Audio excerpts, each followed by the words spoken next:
কথা বলি, আমি যদি ওনার দু একজন ক্লায়েন্টের কথা আমি আপনাদের বলি, যে ধরুন আমেরিকান অ্যাম্বাসেডার কিংবা এখানকার যে অন্যান্য অ্যাম্বাসেডার বা এই জাতীয় পর্যটকদের উনি আপনারা সেবা দিয়ে থাকেন। সুতরাং এখানে আমরা সবাই কিন্তু ব্যবসা বাণিজ্য এগুলি নিয়ে ব্যস্ত, কারণ আমরা প্রফেশনাল ট্যুর অপারেটর। সুতরাং এই নির্বাচনের 2 বছর পর পর যেতে হবে এবং সেই জন্য আমার বউকে, আমার ছেলেকে, আমার মেয়েকে, আমার ছোট ভাইকে, আমার বড় ভাইকে, আমার শালাকে, শালিকে এই যে নির্বাচনে ভোটার তালিকা স্ফীত করার জন্য এবং নিজের স্বার্থ সিদ্ধির জন্য করা হবে, এই জিনিসটা আসলে আমাদের মাথায় কখনো ছিল না। আপনি বলতে পারেন যে হ্যাঁ এটাই ট্রেড পলিটিক্সের নিয়ম, সেই জায়গায় তো আপনারা হেরে গেছেন। আমি বলি যে অবশ্যই হেরে গেছি। সুতরাং এখানে দ্বন্দ্বটা আসলে ঠিক নৈতিকতার দ্বন্দ্ব, মরালিটির দ্বন্দ্ব, এথিক্সের নেই, ঠিক আছে?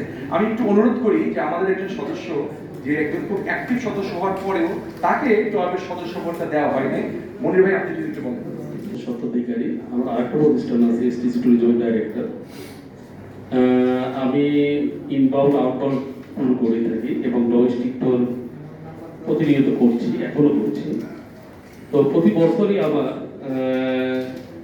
দেশের বাইরে, বিশেষ করে থাইল্যান্ড, ভিয়েতনাম, কম্বোডিয়া প্রতিনিয়ত ট্যুরগুলো থেকে থাকে এবং আমি নিজেও কাশ্মীর প্রতি বছর 4 থেকে 5 বার যেয়ে থাকি আর গ্রুপ নিয়ে। আর বাংলাদেশের বিশেষ করে পিকনিক এবং রিসোর্টের যে ব্যবসা মোটামুটি সবাই জানে, আমার বন্ধু প্রিয়জন সবাই জানে কি পরিমাণ।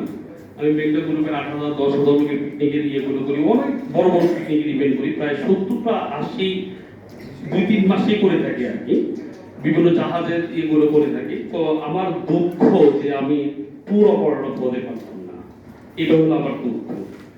আসলে এটার একমাত্র কারণ হলো যে আমি একটু আঁকা বাঁকা রাস্তায় চলি। আঁকা বাঁকা রাস্তায় বুঝতে পারছেন, ভিন্ন মতামবলীর সাথে চললেই তাকে আমার 3 বছর, আমার চেকটা এখনো দেওয়া আছে, 3 বছরের চেকটা এখনো ক্লাবের অফিসে আছে। আমি নিয়মতান্ত্রিক ভাবে আমি আবেদন করেছি এবং নিয়মতান্ত্রিক ভাবে সবকিছু, কিন্তু আজও আমি সদস্য হতে পারলাম না। এটা দেশের মানবিক কিছু কাজের জন্য। তো আসলে আমি কি বলবো, মানে আমি একটু বাকরুদ্ধ আর কি। তো এই অনিয়মের প্রতিবাদে আমিও প্রতিবাদ জানাচ্ছি আর কি। ধন্যবাদ সবাই।